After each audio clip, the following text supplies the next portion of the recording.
Salam, selamat pagi anak-anak. Semangat ya belajarnya hari ini.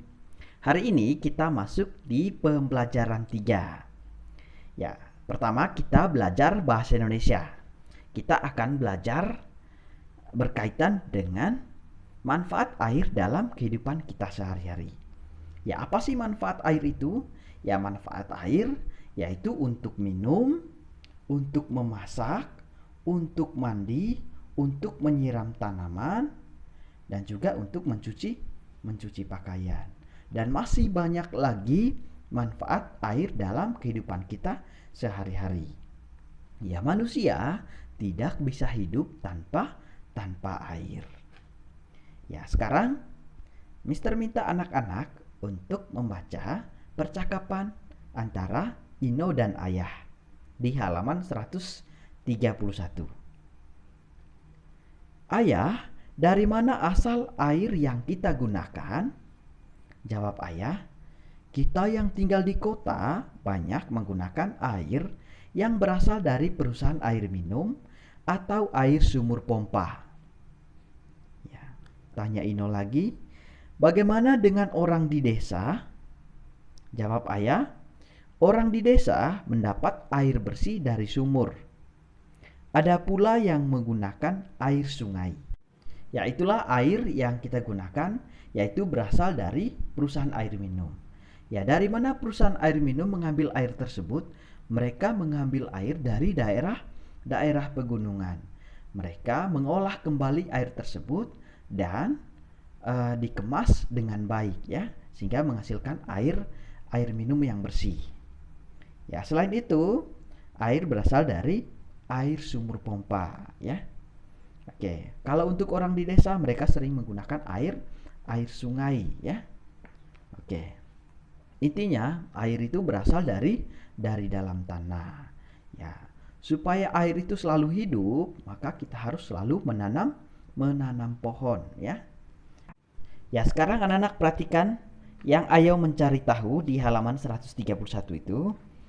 Cobalah kamu tanyakan kepada orang tuamu, dari manakah sumber air yang digunakan di rumahmu?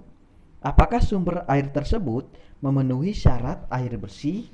Ya, untuk bisa kalian memahami syarat air bersih, kalian lihat di halaman 132. Ya, syarat air bersih yaitu yang pertama, 1 bersih, 2 tidak berbau, dan 3 tidak mengandung zat yang berbahaya. Ya, karena air itu sangat bermanfaat dalam kehidupan kita sehari-hari, maka kita harus menghemat air tersebut saat kita menggunakannya. Ya, oke. Cara menghemat air yaitu yang pertama kalian perhatikan di halaman 132, nanti kalian garis bawah ya. Yang pertama, mematikan keran setelah menggunakannya. 2. Memperbaiki keran dan pipa yang bocor. 3. Tidak membiarkan keran terus terbuka saat menggosok gigi. 4. Tidak bermain air sehingga air terbuang percuma. Ya, itu ya cara kita menghemat air. Ya, sekarang kita akan menjawab pertanyaan di halaman 133. Ya, beri tanda centang untuk kegiatan yang dapat menghemat air. 1. Mematikan keran air setelah selesai digunakan. Yaitu kita kasih tanda centang ya. Oke, 2. Bermain semprot-semprotan air. Yaitu kasih tanda silang. Itu bukan perilaku menghemat air. Ya. Oke, 3. Menyiram tanaman dengan air sisa minuman dalam botol. Yaitu kasih tanda centang ya. Ya, daripada kita membuang dengan cuma-cuma air sisa, lebih baik kita manfaatkan untuk menyiram tanaman. Ya, oke, selanjutnya 4. Membiarkan air tumpah dari bak air di kamar mandi. Itu kasih tanda silang. Ya, karena itu pola perilaku memboros penggunaan air ya. Oke, 5. Mencuci buah menggunakan air secukupnya. Yaitu kasih tanda centang. Ya. Oke, kalau itu sudah, sekarang kita lanjutkan ya. Yang ayo berkreasi. Nah, untuk yang ayo berkreasi, nah, anak-anak cukup membaca dan pahami saja cara membuat segi enam dari sedotan ya. Kita tidak usah praktikkan. Nanti kalian baca saja langkah-langkah cara membuatnya. Ya. Karena waktu kita tidak cukup untuk mempraktikannya. Oke. Sekarang kita lanjut di halaman berikutnya, di halaman 135. Ya, kita akan belajar ciri-ciri dari bangun ruang. Ya. Yang pertama, kita perhatikan ciri-ciri dari bangun ruang kubus. Ya, ciri-cirinya yang pertama, bentuk sisi alas persegi. Ya, kalian perhatikan, ini adalah sisi alas dari kubus. Ya, berbentuk persegi. Mengapa berbentuk persegi? Karena setiap rusuknya memiliki ukuran yang sama. Ya. Selanjutnya, bentuk sisi atas persegi. Nah, sisi atasnya persegi. Kalau sisi alasnya berbentuk persegi, maka sisi atasnya juga berbentuk persegi. Ya. Selanjutnya, bentuk sisi tegak persegi. Nah, kalian perhatikan, ini adalah sisi tegak dari kubus ya. Dia juga berbentuk persegi. Ya. Sisi alas, sisi atas, dan juga sisi tegak berbentuk persegi. Ya. Selanjutnya, banyak rusuk 12 buah. Ya. Banyak sisi 6 buah dan banyak titik sudut 8 buah. Ya. Oke, sekarang kita perhatikan ciri-ciri dari balok. Ya, dia pasti sedikit berbeda dengan kubus ya, ciri-cirinya. Yang pertama, bentuk sisi alas persegi panjang ya, bukan persegi ya. Oke, bentuk sisi alas dari balok yaitu persegi panjang. Ya, selanjutnya bentuk sisi atas. Ya, bentuk sisi atas juga pasti persegi panjang. Karena balok itu setiap sisinya itu berhadapan sama panjang ya. Maka kalau sisi alasnya berbentuk persegi panjang, maka sisi atasnya juga persegi panjang. Ya, selanjutnya kita perhatikan sisi tegaknya.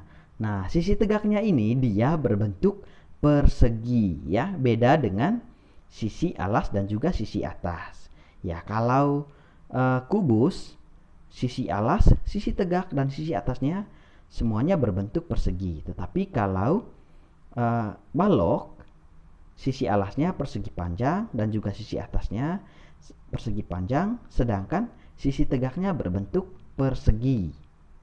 Ya, banyak sisinya ada berapa? Ada 6, sama seperti kubus ya. Ya, selanjutnya banyak rusuknya ada berapa? Ya, ada 12. Ya, selanjutnya banyak titik sudutnya ada 8. Ya, oke. Ya, sekarang selanjutnya ini adalah gambar 5 segi 4. Mengapa disebut 5 segi 4? Karena sisi alasnya berbentuk segi 4. Ya, sekarang kita akan mencari tahu ciri-cirinya. Bentuk sisi alasnya yaitu berbentuk persegi. Ya, selanjutnya bentuk sisi atasnya, ya sisi atasnya tidak ada ya. Oke. Selanjutnya bentuk sisi tegaknya. Sisi tegaknya berbentuk, kalian perhatikan, ini berbentuk bangun datar segitiga. Ya, selanjutnya banyak sisinya ada berapa? Nah, sisi alasnya ada 1 tambah sisi atasnya ada 4 ya. Berarti jumlahnya 5. Oke, selanjutnya banyak rusuknya ada berapa? Nah, kalian perhatikan di bawahnya ada 4 rusuk. Dan yang tegak ini ada 1, 2, 3, 4. Berarti 4 tambah 4 semuanya 8 ya. Oke, banyak titik sudutnya ada berapa? Ya, di bawahnya ada 4 titik sudut tambah di atas 1. Jadi semuanya sebanyak 5 titik sudut. Ya, tugas anak-anak adalah kalian mengerjakan yang sebelahnya ini ya. Oke, ada 2 bangun ruang. Oke anak-anak, tetap semangat ya. Sekarang kita masuk di pembelajaran 4. Ya, kita belajar PPKN. Ya, kita belajar tentang aturan di tempat wisata. Ya, tempat wisata salah satunya juga adalah pegunungan. Ya, untuk bisa kalian pahami mengenai aturan saat berwisata ke tempat pegunungan, Mister mengajak anak-anak untuk membaca teks yang berjudul Berwisata di Pegunungan. Banyak orang senang berwisata di pegunungan. Pemandangan indah sangat menarik untuk dilihat. Selain itu, udara yang sejuk menyehatkan tubuh. Tempat wisata merupakan tempat umum. Kita harus merawat tempat tersebut. Tempat wisata yang terawat akan menyenangkan untuk dikunjungi. Saat di tempat wisata pegunungan, kita harus mematuhi aturan sebagai berikut. Nah, kalian perhatikan aturannya di situ. Ya, aturannya sama seperti di tempat umum lainnya ya. Tidak membuang sampah sembarangan. Tidak merusak tanaman, tidak mencoret-coret pada batu dan tembok ya. Itu aturan di tempat wisata di pegunungan. Ya. Kalian garis bawahi di situ aturannya ya. Oke, untuk yang ayo menanya, kita skip saja. Sekarang kita masuk di SBDP. Kita perhatikan halaman 137. Nah, Mister mengajak anak-anak untuk sekarang berdiri. Kita akan menyanyikan lagu Naik-Naik ke Puncak Gunung yang diciptakan oleh Ibu Sud.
Ya, oke anak-anak, bagaimana lagunya?